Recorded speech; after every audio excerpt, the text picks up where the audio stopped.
Ini kejadiannya di tahun 2013-an. Ada seorang ibu-ibu yang kerja di panti asuhan, kayak ibu panti gitu loh. Kita sebut aja namanya Bu Jihan ya. Bu Jihan ini udah lama jadi ibu panti di salah satu panti asuhan di Jakarta Timur, yang gua nggak bisa sebut nama panti asuhannya apa. Di tahun 2013 itu, di suatu siang, ada yang datang ke panti asuhannya Bu Jihan ini. Dan ternyata yang datang itu namanya Bu Endang. Bu Endang ini ibu-ibu pengusaha yang cukup sukses lah. Nah, Bu Jihan ini udah kenal sama Bu Endang. Kenapa? Karena sebelumnya Bu Endang tuh udah pernah kesana buat adopsi anak cowok. Karena Bu Endang ini punya 3 orang anak, tapi cewek semua. Makanya Bu Endang ini bilang kalau dia pengen banget punya anak cowok. Saat itu yang diadopsi namanya Ahmad, cowok, umurnya masih 8 tahunan saat itu. Dan itu 3 tahun lalu. Jadi kayak 2010-an lah. Nah di 2013 ini Bu Endang datang dan dia ngomong kalau dia mau adopsi anak lagi, anak cowok. Bu Jihan seneng dong, ya ada orang baik yang mau adopsi anak lebih dari sekali gitu di tempatnya dia. Hitungannya ya bantu panti banget. Ya. Tapi ternyata Moy, Bu Jihan ini ngadopsi anak lagi gara-gara Ahmad itu meninggal Moy. Dan kata Bu Endang, meninggalnya gak lama setelah diadopsi gara-gara kecelakaan. Ya Allah. Bu Jihan kaget banget karena ya anak pantinya nggak lama setelah diadop ternyata kecelakaan, dan dia baru tahu beberapa tahun setelahnya gitu loh. Baru tahu barusan setelah dikasih tahu sama Bu Endang. Ya udah tuh, singkat cerita Bu Endang adopsi lagi satu anak cowok, masih sekitaran SD lah. Namanya sebut aja Rian. Dan ya setelah proses segala macem ya akhirnya Rian ikutlah sama si Bu Endang ini ke rumahnya. Rian berarti umurnya pas diadopsi sama kayak si itu ya? Hampir sama lah, SD gitu Moy. Nah pas terakhir Rian itu dijemput sama Bu Endang ke rumahnya. Nah minggu depannya Bu Jihan ini nyamperin ke rumahnya Bu Endang buat nanya di mana TPU tempat si Ahmad ini dimakamin yang beberapa tahun lalu meninggal. Karena Bu Jihan itu mau ziarah ke sana. Ya anak pantinya meninggal ya dia mau ngelayat lah gitu, mau ngedoain. Iya. Sampai di rumahnya Bu Endang di daerah Jakarta Barat, Bu Jihan ini ketemu sama anaknya Bu Endang yang paling tua. Kita sebut aja namanya Tia. Tia ini ya kira-kira anak-anak SMA baru lulus gitulah. Udah tuh mereka masuk ke dalam rumah, ngobrol-ngobrol, dan dikasih tahu lah ke Tia kalau misalkan si Jihan ini ibu panti dan dia datang dari panti asuhan di Jakarta Timur. Dia mau ngelayat anak angkatnya Bu Endang yang meninggal beberapa tahun lalu. Sekalian mau nengokin si Rian yang udah dibawa sama Bu Endang. Tia ngedenger Bu Jihan ini siapa tuh kayak rada-rada bingung. Karena yang dia tahu, Ahmad yang beberapa tahun lalu ada di rumahnya dia, nyokapnya bilang kalau itu tuh anak teman nyokapnya yang dititipin di sana, bukan anak angkat. Begitupun Rian. Setelah seminggu lalu Rian itu ada di rumahnya Tia, nyokapnya itu ngakunya kalau ini tuh anak teman nyokapnya yang dititipin di situ. Jadi bukan anak adopsi. Emang kenapa tuh, Bi? Nah, nyokapnya tuh kayak ngasih alasan sekejap gitu aja loh, Kayak ngasih alasan gampang gitu loh. Kalau yang Tia tahu, Ahmad maupun Rian itu tinggal di rumahnya Tia tuh cuma sehari 2 hari. Habis itu masing-masing dari mereka pergi sama nyokapnya Tia dan gak pernah balik lagi. Jadi kayak kalau misalkan Bu Jihan bilang ini ada anak meninggal beberapa tahun lalu, ya Jihan taunya si anak itu pergi, bukan meninggal karena kecelakaan. Jadi ya kesimpulannya Tia pun baru tahu cerita tentang kecelakaan ini gitu loh. Dari Bu Jihan ini Dari Bu Jihan ini. Ngedengar cerita itu Tia tuh kayak connecting the dots gitu loh, Moy. Nah, dia ngerasa kalau ada yang aneh nih sama nyokapnya. Nah, sedikit background ya. Si Tia ini, bokap nyokapnya tuh pengusaha yang bisa dibilang sibuk banget, bener-bener sibuk. Mereka berdua tuh sama-sama kerja buat ngurusin restorannya mereka. Jadi bisa dibilang ya Tia itu nggak deket sama bokap nyokapnya dan selalu diurusin sama bibinya yang ada di rumah.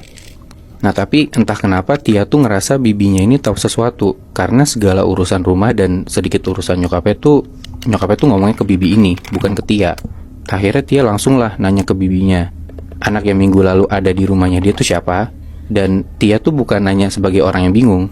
Dia coba untuk nanya seakan-akan bibinya ini tahu sesuatu, jadi kayak ngegertak gitu loh Moy.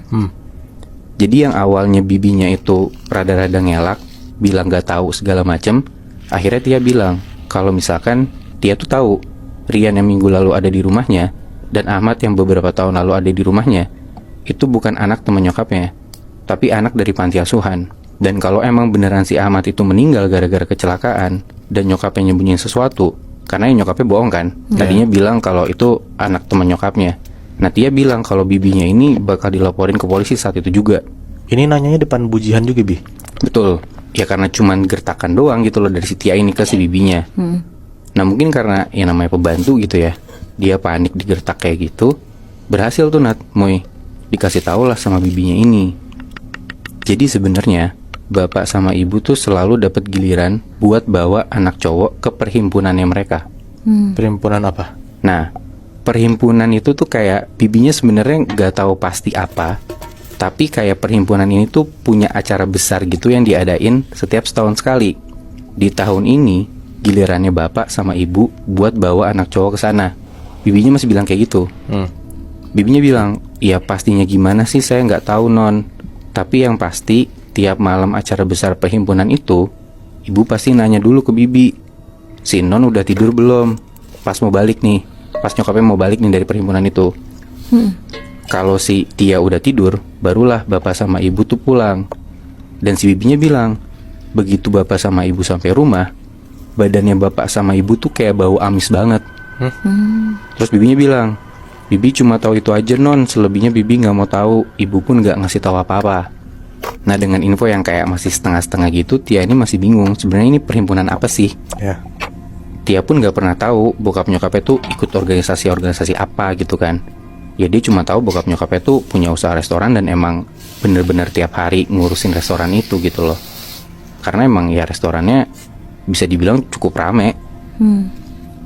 Sisanya ya ketemu-ketemu orang mungkin buat janjian usaha atau apa, setahu Tia cuman kayak gitu doang. Dari situ ya si Tia cobalah maksa buat bibinya ini ngomong. Tapi ya bibinya nggak bisa jawab karena emang gak tahu apa-apa. Tapi akhirnya bibinya ngomong kalau misalkan ada satu orang lagi yang biasa ngebantuin si bapak sama ibu, namanya Mang Jaka. Nah si bibi ini pun udah ketakutan gitu ngasih taunya Natmoy, ngasih tahu info ini. Takut si Tia tuh cepu ke bapak ibunya dan akhirnya nanti si bibi ini dipecat gitu kan. Dari info itu besokannya akhirnya Tia nyamperin nih sama si bujihan buat pergi ke Mang Jaka yang dikasih tahu sama bibinya. Nah dia samper, si Tia ini pergilah karena katanya si Mang Jaka ini kerja di salah satu TPU yang ada di Jakarta Barat. Yang mana ternyata ya setelah disamperin, emang si Jaka ini salah satu tukang gali kubur di sana. Tia ngenalin diri, dia siapa, anaknya siapa. Bujihan juga ngenalin diri. Dan akhirnya Mang Jaka paham lah kondisinya seperti apa. Mang Jaka ini perawakannya kayak bapak-bapak biasa, Natmoy. Umurnya 40-an, kurus dan ya emang kelihatan sebagaimana tukang gali kubur biasa. Mereka ngobrol tuh di deket TPU situ. Dan Mang Jaka tuh ngasih tahu apa yang dia tahu tentang yang dilakuin sama bokap nyokapnya Tia ini.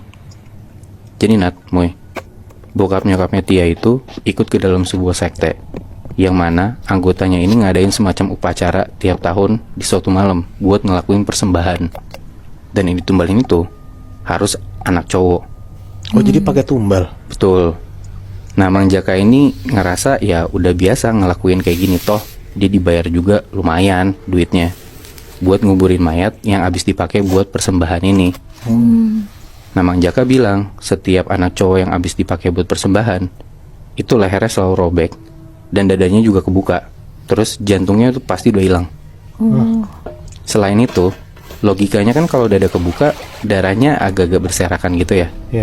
Ini enggak, mayatnya tuh cenderung udah kering, kayak darahnya udah habis. Kalau yang dia denger, orang-orang di sekte itu, pas di upacaranya, mereka mandiin diri mereka sendiri pakai darah si persembahan ini.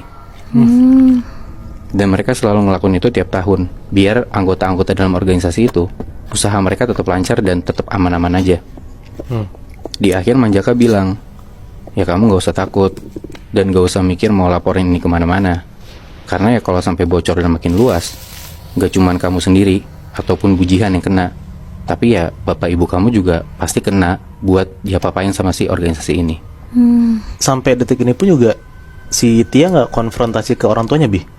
Betul Moy, kayaknya lu berdua juga udah paham sih kalau misalkan organisasi atau sekte yang emang kuat, kayaknya kalau misalkan ada orang yang bocor juga, orang yang bocor itu sendiri yang bakal celaka duluan. Iya sih benar. Sebelum rahasia mereka tuh udah kebuka luas. Tapi kayak kasihan banget bujihan gitu loh, dia ngerasa kalau anak dia tuh diangkat buat dijagain gitu loh. Tapi ternyata malah buat ditumbalin kan? Bener Moy. Nat, Moy, Ya. Ya. Banyak tuh ternyata ya, ketika lo kerja, lo nggak cuman kerja tapi dikerjain.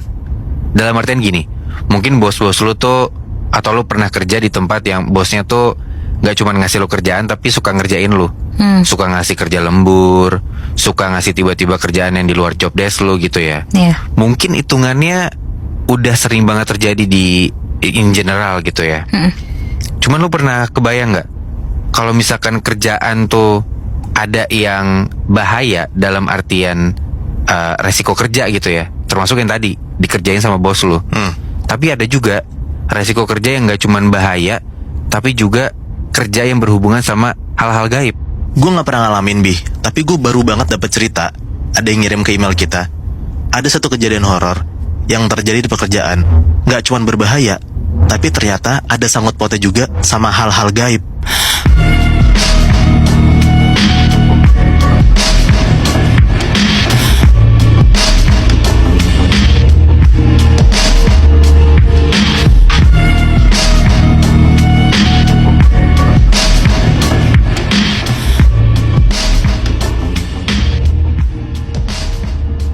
Cerita ini sempat viral beberapa waktu lalu.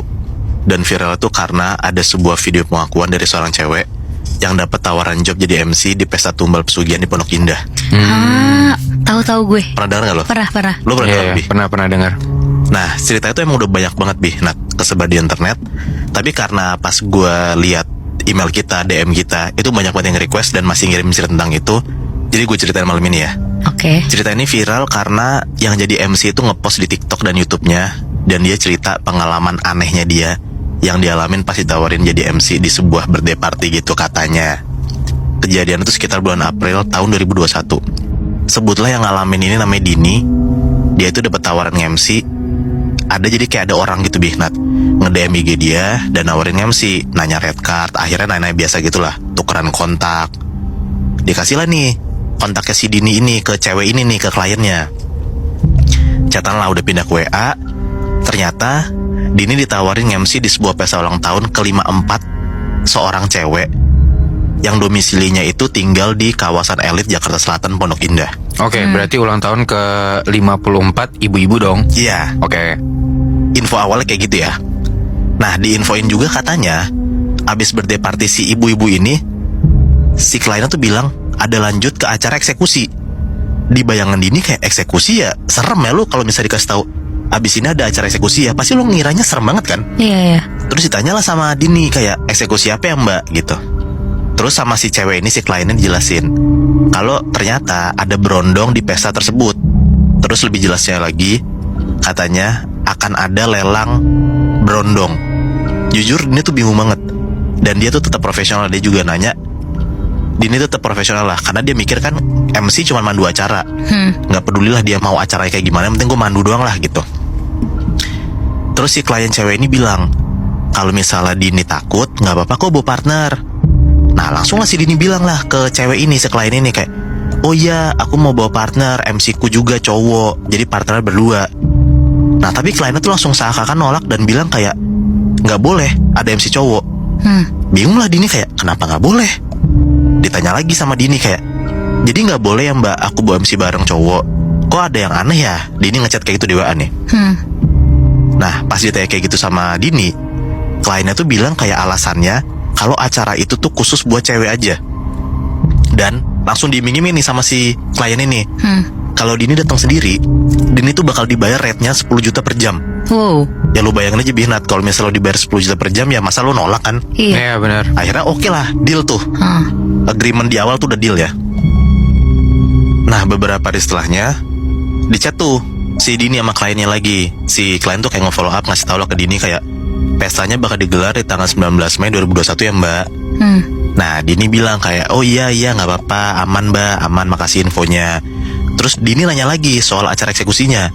Karena kan waktu pas chat pertama Dini tuh cuma dikasih tahu kayak acara eksekusi ini tuh bakal ada kayak pesta berondong. Nah mungkin Dini mikir kayak, oh mungkin si tante-tante ini ngebungkus berondong di acaranya. Iya. Gitu.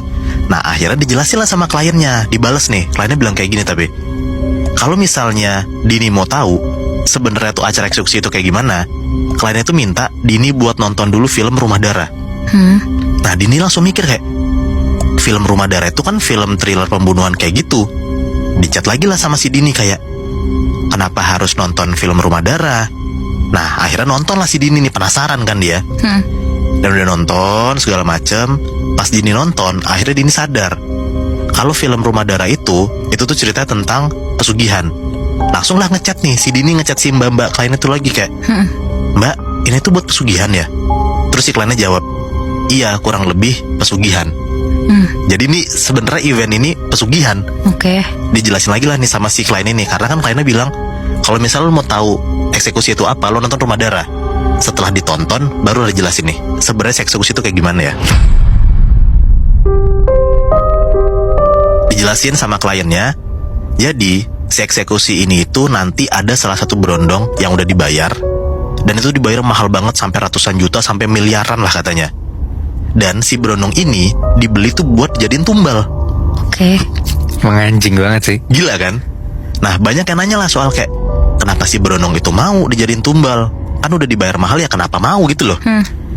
Nah dibahas lagi sama si kliennya, jadi ini tuh tumbal bukan sembarang tumbal mbak, karena si berondong ini tuh emang udah jadi piaraan atau simpanan si tante-tante itu. Jadi si berondong ini tuh udah ngejalin hubungan sama si tante itu sekitar 2-3 bulan.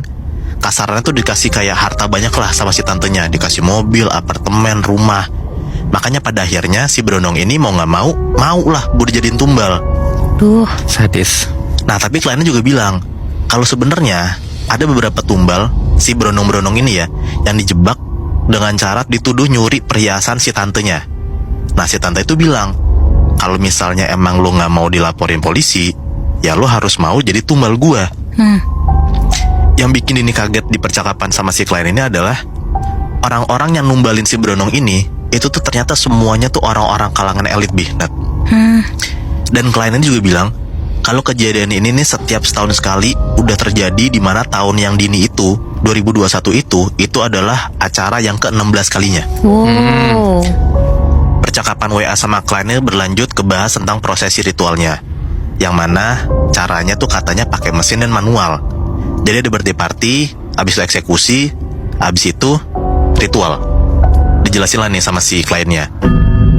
Dia bilang kalau pakai mesin itu tuh kurang lebih macam kayak pakai mesin kebab Nat. Jadi kayak dibakar gitu Moy? Iya mungkin ya. Karena si klien tuh bilang kayak, jadi tumbalnya tuh kayak diderek, terus diikat segala macam sampai akhirnya dimasukin ke dalam mesinnya. Itu buat yang pakai mesin. Kan si klien ini bilang ada yang pakai mesin, ada yang manual kan. Dijelasin lagi lah. Kalau buat yang manual, katanya kliennya itu tuh bilang kalau tumbalnya itu bakal disakitin terus-menerus, sama persis kayak yang terjadi di film Rumah Darah. Nah setelah berondong itu memutuskan buat meninggal dengan mesin atau manual, para anggota elit itu tuh langsung kayak bakal minum darah daging si berondong itu. Damn. Gila kan? Tujuannya ternyata adalah pesta tumbal ini buat pesugihan untuk awet muda, kecantikan, kekayaan, karirnya aman. Pokoknya intinya ini pesugihan buat kebaikannya si orang-orang tante-tante inilah. Gila. Dari situ akhirnya Dini sadar ini janggal banget, dan dia coba nelusurin nih ceritanya ya. Rupanya pas dia udah kulik segala macam, si Dini tahu kalau tawaran pekerjaannya itu tuh nggak cuma ditawarin ke Dini doang. Dia dapat informasi dari teman-teman MC-nya juga kalau katanya teman-teman itu sempat ditawarin juga lah pekerjaan yang sama kayak Dini ini. Dini juga dapat info kalau orang-orang yang dijadiin dalam tanda kutip ya target sama si IO ini itu adalah MC-MC yang punya followersnya banyak di medsos, tapi nggak tahu ya maksudnya buat apa. Kebenaran soal si acara itu tuh juga sebenarnya masih belum bisa dipastiin.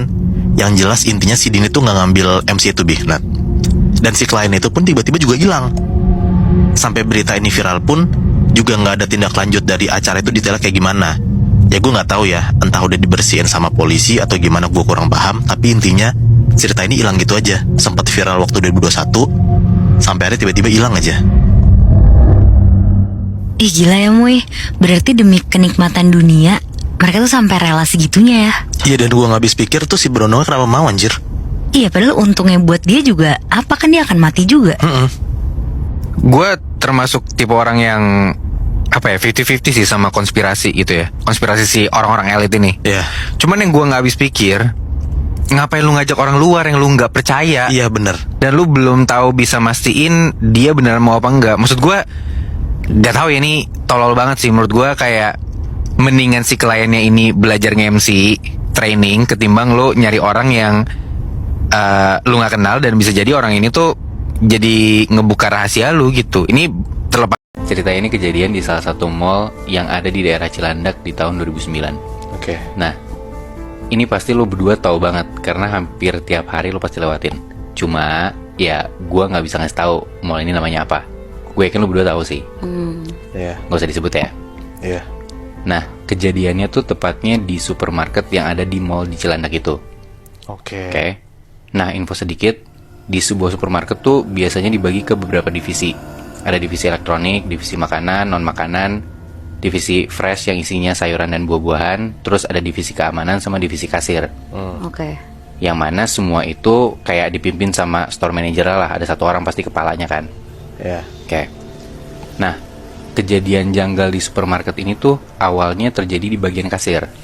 Di mana nilai penjualan di satu hari yang tercatat di komputer dengan duit real yang masuk itu hasilnya beda, nggak balance. Oke. Jadi duit-duit tuh kayak pada hilang sampai kayak beberapa hari selisih 200-300 ribu tuh selalu ada. Nah, si kepala divisi kasir itu nanya ke semua karyawannya di divisi kasir dan gak ada yang mau ngaku kenapa uangnya bisa beda, nggak balance gitu. Sampai akhirnya si kepala divisi kasir itu, sebut aja Mbak Lia, dia ngelaporin hal ini ke store manajernya, sebut aja namanya Pak Asep. Dia ngasih tahu tentang kejadian uang-uangnya nggak balance tapi karyawannya nggak ada yang mau ngaku. Nah tapi si Mbak Lia ini juga bilang ke Pak Asep, sebelum dia datengin Pak Asep itu, ada tetangganya Mbak Lia yang belanja di supermarket bilang ke Mbak Lia kalau di supermarket kita itu ada yang ngejailin. Maksudnya jailin? Jadi kayak ada hal-hal gaib yang terjadi di supermarketnya dia. Oh. Nah, Mbak Lia bilang kayak gitu karena tetangganya ini tuh emang indigo. Gitu. Nah, di situ tuh Pak Asep tuh dengernya skeptis. Karena sebelumnya emang udah pernah kejadian nih, uang kasir hilang. Tapi ternyata hilangnya itu gara-gara ulah salah satu karyawan kasir yang ngambil. Jadi kayak Pak Asep skeptis dong, ya nggak mungkin gaib, pasti ada yang ngambil lagi gitu kan. Iya. Nah, dari situ Pak Asep tuh nyoba buat ngecek ke ruang CCTV. Nah, di situ Asep minta ke kepala keamanan, sebut aja namanya Pak Made, buat ngebantuin Pak Asep ngecek CCTV bagian kasir bareng-bareng berdua. Nah, mereka berdua ngecek CCTV itu seharian dan emang bener, ternyata nggak ada tanda-tanda satupun divisi kasir ini ada yang ngambil duit. Nah, di situ tiba-tiba Pak Asep tuh keinget sama kata-kata Mbak Lia yang bilang kalau supermarket mereka tuh ada yang ngejailin. Ya. Di situ Pak Asep nanya ke Pak Made, Pak Made percaya nggak sama hal-hal gaib? Pak Made jawab, ya kami kalau di Bali sih percaya Pak. Emang kenapa? Di situ Pak Asep cuma jawab, nggak apa-apa Pak Made. Ya udah lanjut aja kerja. Udah tuh akhirnya hari udah malam, supermarket tutup. Nah besok paginya karyawan tuh semua pada siap-siap kan buat ngebuka store gitu kan. Tapi tiba-tiba di divisi fresh, yang divisi sayuran dan buah, itu tuh kaget banget. Karena pas mereka datang, tiba-tiba sayur-sayuran yang ada di rak di bagian chiller yang kulkas gede itu, tau gak sih lo? Kebayang kan? Tahu. Nah itu tuh pada berjatuhan, berantakan banget, buah-buahnya juga pada berserakan di lantai. Dan lu tahu timbangan supermarket gak sih? Timbangan yang buat buah Iya, itu, iya. itu kan berat kan? Si timbangan itu tuh posisinya di atas meja tapi kebalik. Anjing. Dan padahal ya itu dari yang supermarket tutup kosong, paginya tiba-tiba kayak gitu, berantakan segala macem. Akhirnya karena udah ada kejadian kayak gitu, si Pak Asep nih mulai percayalah kalau emang ini tuh bukan ulah manusia, tapi kayak ada hubungannya sama hal-hal gaib. Nah dari situ Pak Asep cobalah buat nyari kayak dalam tanda kutip orang pintar buat dipanggil. Oke. Dan akhirnya didatengin lah tuh seorang kiai. Sekitar jam 8-an malam abis Isya, Pak Kiai ini datang. Dan Pak Kiai ini diminta buat ngecek ada apa sih di supermarket itu. Oke. Akhirnya di malam itu Pak Kiai masuk ke dalam supermarket, dia keliling, dia jalan, dia ngeliat-ngeliat di supermarket ini ditemenin sama Pak Made dan Pak Asep. Udah selesai semua tempat dikelilingin, si Pak Kiai ini nanya ke Pak Asep, ini lampu bisa dimatiin nggak? Karena di sini posisinya si supermarket itu masih buka, jadi mereka harus nunggu sampai supermarket tuh selesai beroperasi. Singkat cerita sampai sekitar jam 11-an malam lah, supermarket ini udah tutup. Pak Kiai akhirnya masuk, tapi sebelum masuk, si Pak Kiai ini nyuruh buat Pak Asep dan Pak Made itu nunggu dan ngeliatin aja dari ruang CCTV. Si Pak Kiai ini ngomong apapun yang terjadi, Pak Asep sama Pak Made itu nggak usah masuk, biar Pak Kiai-nya aja masuk. Mereka berdua, si Pak Made sama Pak Asep, itu perhatian aja terus dari CCTV dan rekam aja semuanya. Dia bilang gitu. Oke. Di supermarket yang gede itu cuman Pak Kiai sendiri, Bi. Iya betul, dia sendiri. Dan Pak Asep dan Pak Made itu ngeliatnya dari CCTV. Merhatiin si Pak Kiai jalan di dalam situ sendirian di supermarket yang udah gelap. Anjing. Oke, udah tuh Pak Kiai masuk. Dari CCTV kan kelihatan tetap kalaupun gelap ada kayak ya CCTV infrared gitu kan. Udah tuh Pak Kiai ini jalan pelan, dia tenang keliling supermarket, dia jalan ke bagian elektronik, dia jalan lagi lanjut ke bagian makanan, dia jalan terus lanjut ke bagian sabun, peralatan rumah tangga segala macem, sampai akhirnya tiba-tiba dari CCTV kelihatan nih kalau Pak Kiai ini berhenti di bagian fresh, di bagian sayur dan buah-buahan. Di deket truk buah-buahan, tiba-tiba Pak Kiai ini berhenti, berdiri gitu aja. Oke. Dan gak lama setelah itu, tiba-tiba Pak Kiai ini kelempar ke belakang, Anjing. mental gitu aja. Gak ada yang dorong. Gak ada yang dorong. Bangsat. Pak Asep sama Pak Made tuh kaget banget. Dan Pak Made langsung kayak mau gerak buat datengin Pak Kiai ini kan, kayak buat bantu gitu. Tapi Pak Asep langsung nahan, karena dia ingat kata Pak Kiainya, apapun yang terjadi mereka harus stay di ruang CCTV kan, dan rekam semua kejadiannya. Iya. Nah gak lama setelah itu kelihatan tuh di CCTV kalau Pak Kiai ini berdiri lagi, dan Pak Kiai ini pelan-pelan ngangkat tangannya nunjuk ke arah depan dia. Dan di situ Pak Kiai ini tuh nunjuk ke arah chiller sayuran, kayak rak kulkas gitu. Seakan-akan kayak Pak Kiai ini ngasih tahu ada sesuatu di chiller itu. Dari situ angle CCTV tuh digeser sama Pak Asep ke arah chiller. Dan di situ seketika Pak Asep dan Pak Made ini diem. Dan gak lama mereka saling tengok dan tatap-tatapan. Seakan-akan mereka tuh gak percaya sama apa yang mereka lihat. Emang dia lihat apa? Nah Mui, mereka berdua ngelihat dengan jelas banget lewat CCTV di depan chiller sayur itu ada genderuwo Bangsat. berdiri, badannya hitam semua, tinggi banget, dan lebih tinggi dari chiller sayuran itu sendiri. Wah.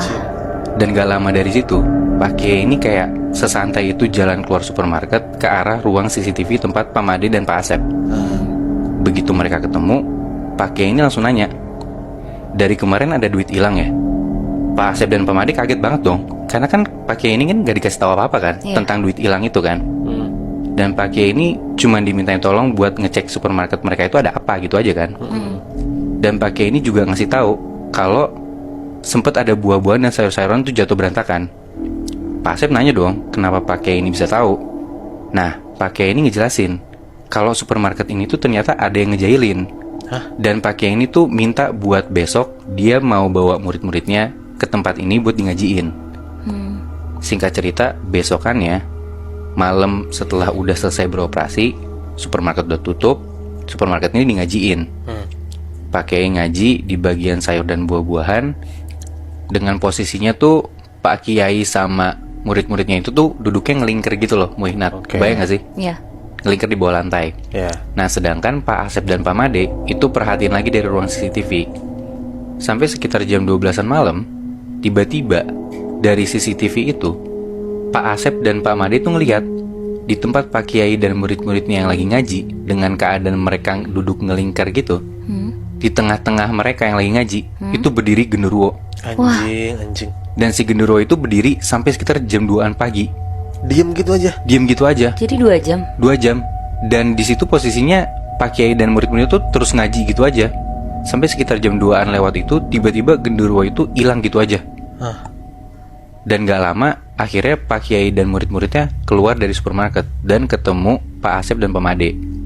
Di situ Pak Kiai ngasih tahu kalau ternyata emang ada yang ngegunain ilmu gaib untuk ngerusak supermarket mereka ini. Dan orang yang ngegunain ilmu gaib itu adalah karyawan yang dulu kerja di sini, yang dendam gara-gara dia dipecat. Dipecatnya kenapa?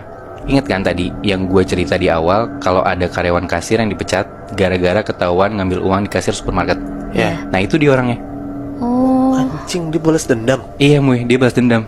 Dia balas dendamnya dengan cara setelah dia dipecat itu, dia belajar ilmu sampai akhirnya dia nyantet si supermarket itu sendiri.